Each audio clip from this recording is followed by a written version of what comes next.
Rizal kung saan napakadami pong baril na nakuha. Nakapagtataka nga po bakit napakadaming baril itong si Ramil Madriaga, bagamat ang naging negosyo po niya ay parang security agency, pero kung titignan niyo po, hindi ordinaryong security agency na naka-blue uniform, no?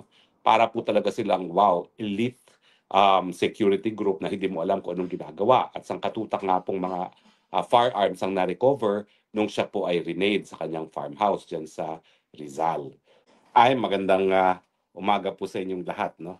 At nako, Christmas na, kaya may mga Christmas decorations na. Pero siyempre, tuloy-tuloy pa rin po ang usapan natin tungkol sa ating mga buhay dito sa Pilipinas, sa buong mundo, no? Anyway, ang pag-usapan po natin ngayon ay ang pinaka-latest na black propaganda laban kay VP Sara, na di umano ay siya tumanggap ng pera galing sa mga pogo at galing sa mga drug lords, no, nung huling eleksyon. Well, unang-una po ha, dapat po, bago tayo maniwala sa mga impormasyon ay pinapakalat laban kay BP Sara, dapat alam natin na talagang gusto sirain ng Bangag administration si BP Sara dahil ayaw nila na sumunod na maging leader itong si BP Sara, no? So talagang gagawin po nila ang lahat para sirain siya. Lahat na nga binato sa kanya. Parang ako din, no? Binato ng lahat sa kanya, pero patuloy pa rin ang pagtitiwala ng ating mga kababayan kay BP Sara. So hindi na po ako nagugulat dito sa mga bagong paratang na siya daw ay tumanggap ng pera galing sa Pogo at galing sa mga drug lords. Pero ang akin lang po, kakilala ko po kung sino yung Madriaga na nagsasabi na siya ay dating aide ni BP Sara. Well, unang-una po, sigurado po ako hindi yan naging aide. Yan po ay naging kasapi ng isang tinatawag na ano tawag doon, yung parang movement na sumuporta. Oo, sumuporta nga kay BP Sara, pero ang pagkakaalam ko po, hindi siya personal na kakilala ni BP Sara. Dahil si BP Sara naman po, 32 million ang botong nakalap, siguro naman po, 5 million, merong larawan na kasama siya, no?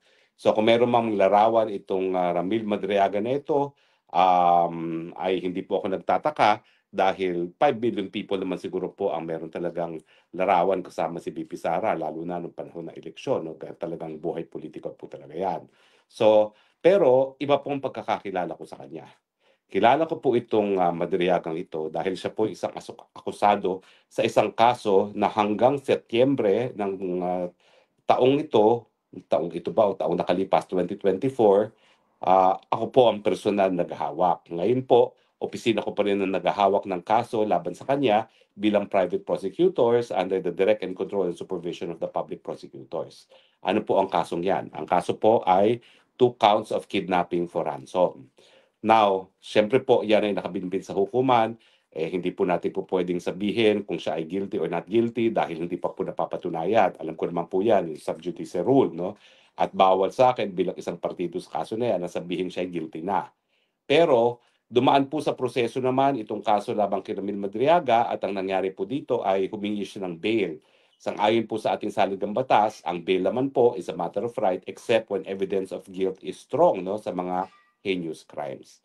At matapos siya humingi ng bail, yan po ay hindi napagbigyan ng hukuman dahil ang sabi ng hukuman, the evidence of guilt is strong. Ano ba ho yung mga ebidensya laban sa kanya? Well, kasama na po dyan yung positibong identification ng mga biktima ng kidnapping ng mga Filipino-Chinese na kasama nga si Ramil Madriaga, kasama yung kanyang pinsan na nangidnap sa kanila at iba pang mga physical evidence gaya ng mga text messages, no? So hanggang doon lang po ang sasabihin natin doon sa kaso. Pero ang nais kong ilinaw sa inyo, itong impormasyon na siya daw ay aide, ex-aide ni BP Sara ay kasinungalingan po yan. Hindi po siya kakilala ni BP Sara, ang aking pagkakaalam. At pangalawa, kung hindi po ako nagkakamali, nagpa-blatter nga po si BP Sara ng grave threats laban dyan kay Ramil Madriaga kasi binantaan ang buhay ni BP Sara at binantaan din po ang buhay ko. Sa totoo lang po, nung hinawakan ko po itong kaso ng Madriaga, binalik po ng kapulisan yung security ko na nabawi na matapos akong matalo nung eleksyon nung 2022, no? Binalik po nila kasi nga daw delikado talaga itong grupo ni Ramil Madriaga. Sa katunayan, matapos po silang mahuli, no? Madakip at mahuli, nagkaroon po ng manhunt para sa kanila, renade din po yung kanyang parang ano tawag dito, farm, no, diyan sa Rizal, kung saan napakadami pong baril na nakuha. Nakapagtataka nga po bakit napakadaming baril itong si Ramil Madriaga, bagamat ang naging negosyo po niya ay parang security agency, pero kung titignan niyo po, hindi ordinaryong security agency na naka-blue uniform, no? Para po talaga silang, wow, elite security group na hindi mo alam kung anong ginagawa. At sangkatutak nga pong mga firearms ang na-recover nung siya po ay renade sa kanyang farmhouse dyan sa Rizal. So unang-una, yung mga pinagsasabi po nitong Madriagang ito, nanggagaling po sa isang polluted source kasi nakakulong po siya ngayon. Dahil non-bailable po yung krimen niya na 2 counts of kidnapping for ransom at nagkaroon na ng desisyon ng hukuma na hindi siya entitled na magpiyansa dahil the evidence of guilt is strong. Hanggang doon na lang po tayo dahil bawal pagsalitain ang merito ng kaso. Pero sasabihin ko rin po na foul ang ginagamit ng mga pamamaraan nitong si Madriaga para ma-dismiss ang kanyang kaso. Sa katunayan po, una-una, nag-offer po yan.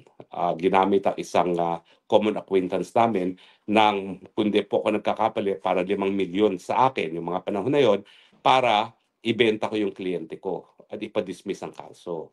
Eh, hindi naman po ako ganun tao. In fact, lalo akong suhulan na ganyan, lalo akong nabubwisit. Kasi ako medyo mayabang ako eh. Yung aking mga ninuno naman nagnegosyo, naghanap buhay ng matino at iniwan naman po ang sapat-sapat na biyaya sa amin para kami mabuhay ng komportable. So hindi po ako nabulag dun sa 5 million niya para ibenta yung aking kliyente. At kaya naman po kahit ang mangyari, hindi ko binibitawan yung kliyente ko, no? Dahil lalong nag-isip siya na mabibili niya ako para ibenta yung kliyente ko, lalo naman akong naninindigan na dapat ang biktima ng karumalduman na krimen magkaroon ng katarungan. Yan naman po ang dahilan kung bakit ang buong karera ko bilang isang abogado ay halos lahat ng kaso ko, ako po'y private prosecutor. Dahil ako rin po ay palaki ng isang public prosecutor. Gusto ko sana maging public prosecutor, kaya lang talagang hindi sapat ang sweldo niyan. Kaya ang buhay ko, buong buhay ko, private prosecutor, except for one time na yung kliyente ko na dating vice governor at provincial administrator ng Masbate ay nadepensahan ko successfully sa Sandigan Bayan doon sa tinatawag na voucher scam. Once lang ako naging defense counsel sa buong buhay ko at 35 years of practice na po ako. Puro private prosecutor talaga ako at saka international arbitration. So, bukod dun sa panunuhol sa akin, ano pang ginawa ni Madriaga? Abay, ang ginawa po niya at dokumentado ko po yun ay nag-file siya ng separate kaso doon sa isang lupa sa Bataan na binili ng isang kumpanya na meron din akong interes at inakusa kami na kami daw po ay mga land grabbers. Na-dismiss na po yung kasong yan ng DARAP, no? Pero meron din silang kaso sa ombudsman na hindi ba pinapansin ng ombudsman kasi ang ombudsman gagalaw lang naman sila sa mga kaso na mayroong prima facie case, no?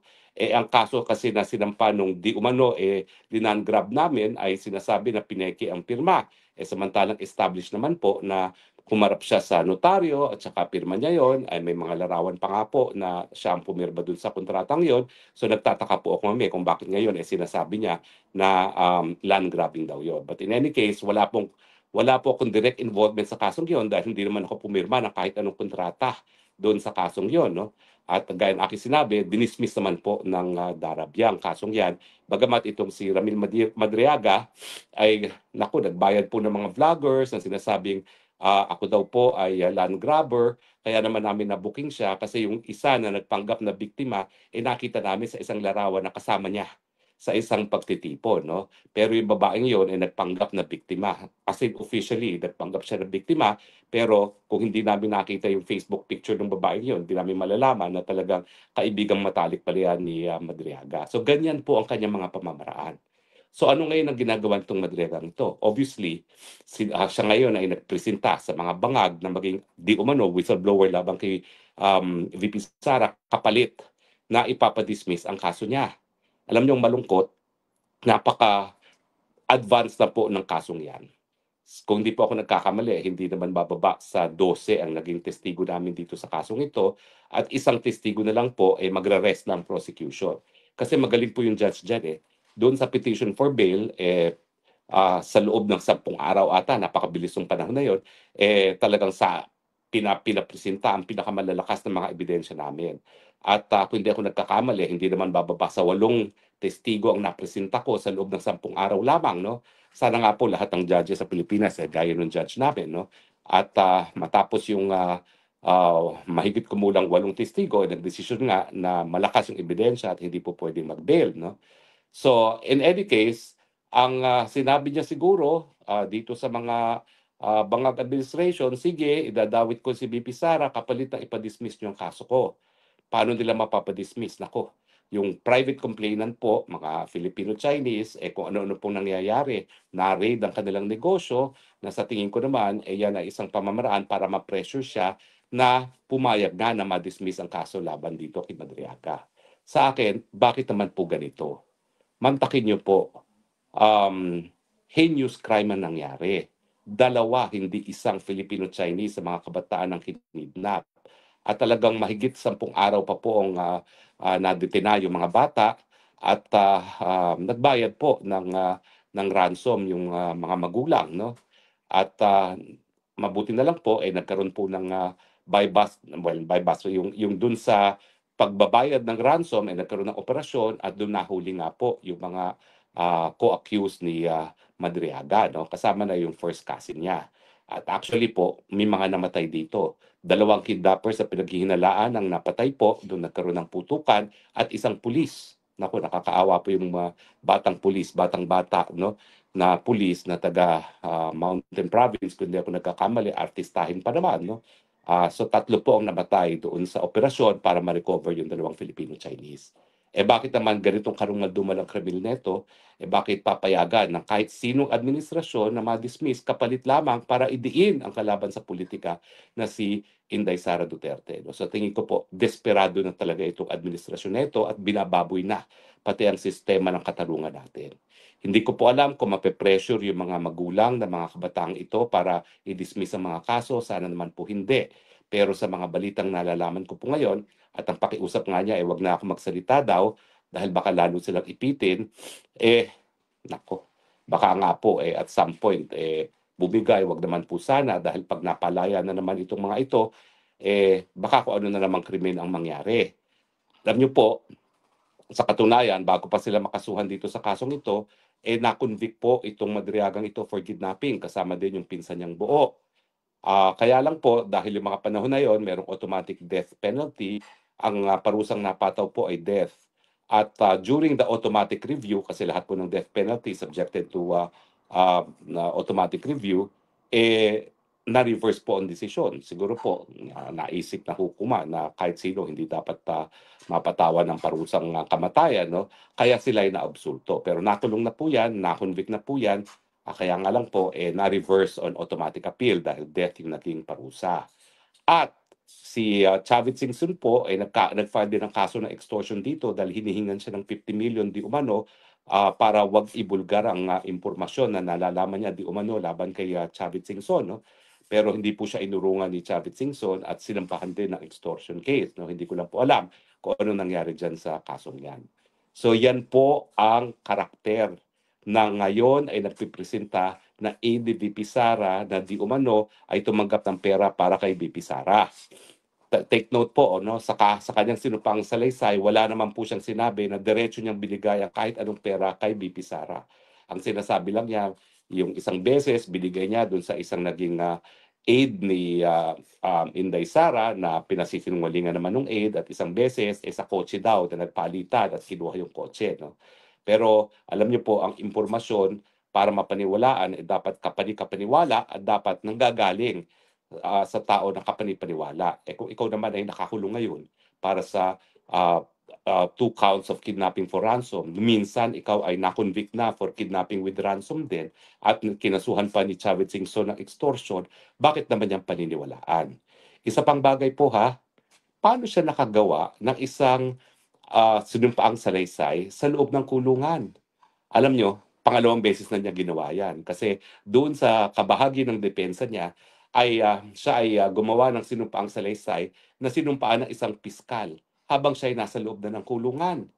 Alam nyo, kung hindi lang ako talaga hindi mahilig mamersonal, no? At ako naman talaga ay nakatutok lamang para sa pagbibigay ng katarungan sa mga biktima ng krimen, dapat pinuruhan ko rin yung piskal. Kasi yung piskal na yon, hindi naman siya assigned doon sa lugar kung nasaan yung kulungan, siya ay piskal lang, abay pumasok ng kulungan at para bigyan ng panunumpa itong si Madriaga para nga doon sa kanyang affidavit na ginamit doon sa piskalya, no, nung dinidinig on preliminary investigation, no.